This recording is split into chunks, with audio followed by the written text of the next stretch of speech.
Mesdames, Messieurs les ministres d'État, Mesdames, Messieurs les ministres, Madame la directrice générale du groupe Estelle,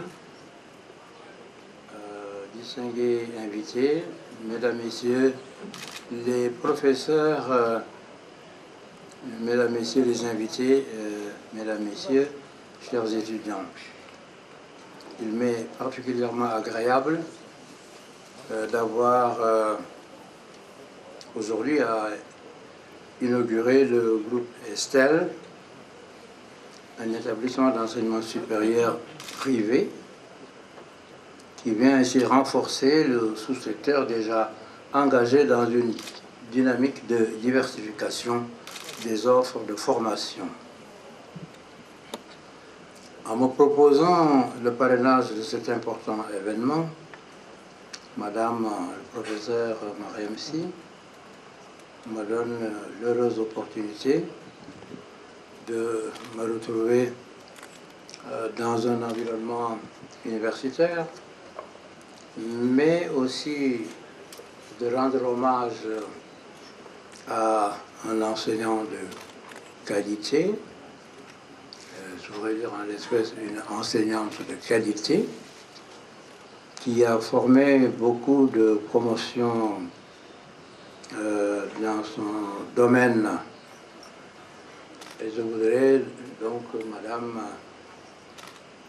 vous exprimer ici toute ma reconnaissance, vous adresser mes vives félicitations pour avoir réalisé une idée lumineuse que vous avez eu l'occasion de m'exposer déjà il y a quelque temps. Et je vous ai encouragé parce que j'avais parfaitement conscience du besoin d'une formation des Sénégalais et de ceux qui exercent certaines professions dans le domaine des langues d'une manière générale, mais particulièrement en anglais. Et c'est pourquoi j'ai attendu avec impatience l'ouverture de cet institut,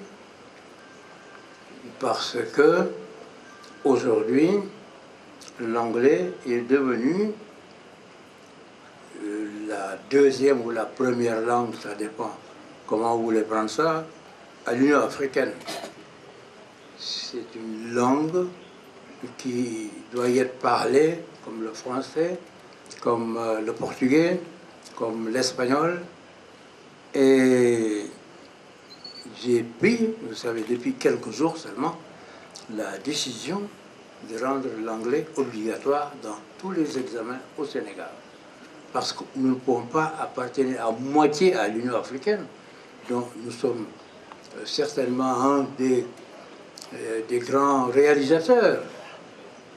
Nous devons y entrer de plein pied et nous y trouver à l'aise dans l'expression. Par conséquent, être des bilingues tout à fait parfaits. Cela est ici vrai d'ailleurs que vous savez que l'université que je suis en train de créer, qui tarde un peu mais qui va bientôt sortir de son quasi-sommeil, qui était dû à la conjoncture financière internationale, qui nous a privés de nos ressources.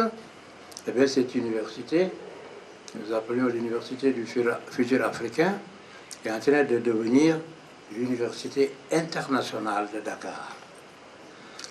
C'est-à-dire une université où on entre parfaitement bilingue en anglais et en français, au moins.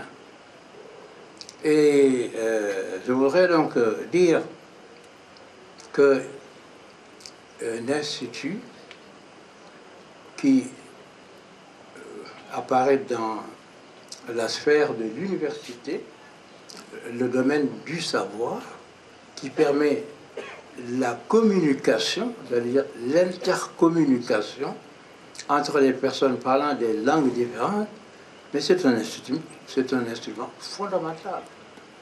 Et notre vocation ici au Sénégal, ce n'est pas seulement de parler l'anglais. Déjà, il faut le parler.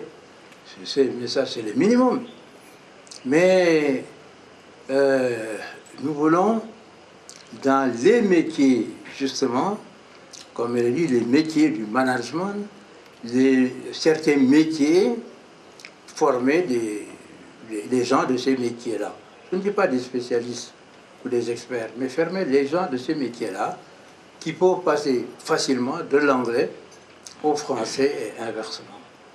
Vous l'avez montré tout à l'heure dans le domaine du tourisme et dans beaucoup d'autres domaines, j'y reviendrai tout à l'heure. Par conséquent, le monde d'aujourd'hui a de nouvelles exigences. Et l'une de ces exigences, c'est l'intercommunicabilité. Sinon, vous restez dans une sphère dans laquelle vous êtes enfermé, lisant les ouvrages, les créations des autres langues dans les traductions. Bon, disons que ce n'est pas l'idéal. Je ne veux pas dire qu'il n'y a rien de pire, mais ce n'est certainement pas l'idéal.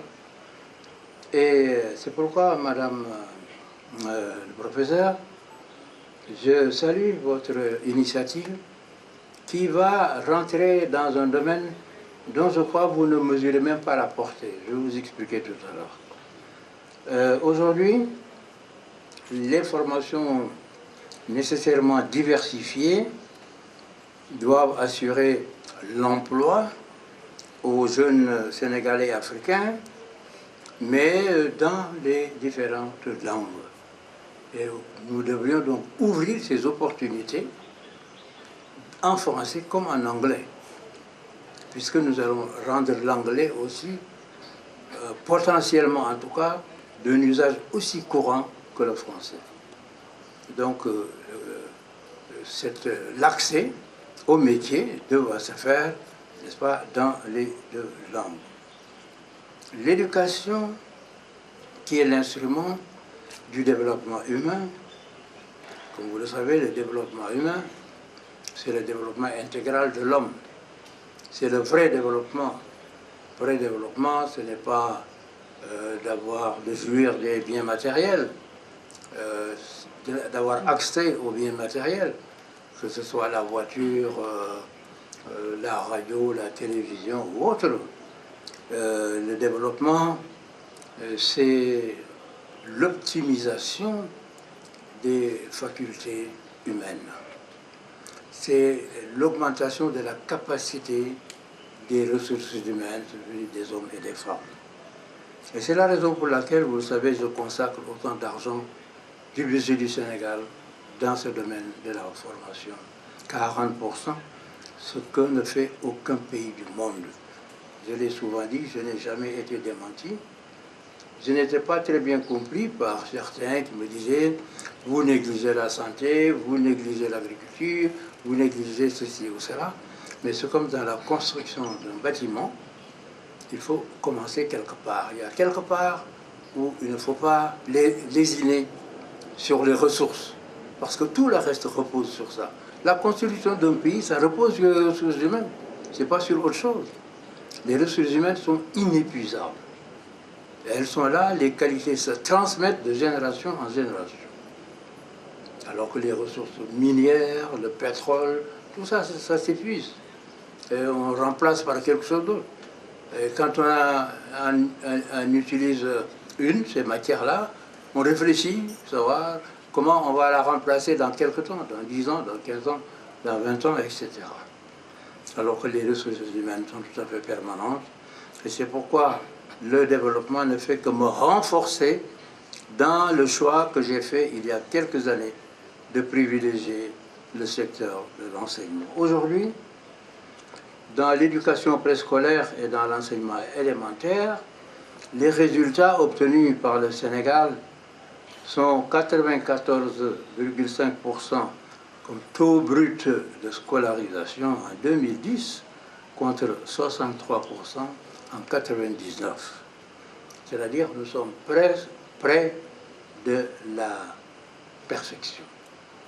Avec un tout petit peu d'effort, nous arrivons aux 97-98%, parce que même dans les pays développés, il n'y a pas 100%. Il n'y a pas 100% d'alphabétisés en France, aux États-Unis moins encore. Alors, cette option se traduit aujourd'hui par l'implantation de la case des tout-petits, qui est une révolution, comme vous le savez, qui prend les enfants entre 2 et 6 ans et les prépare pour le futur de l'informatique, le futur du numérique dans lequel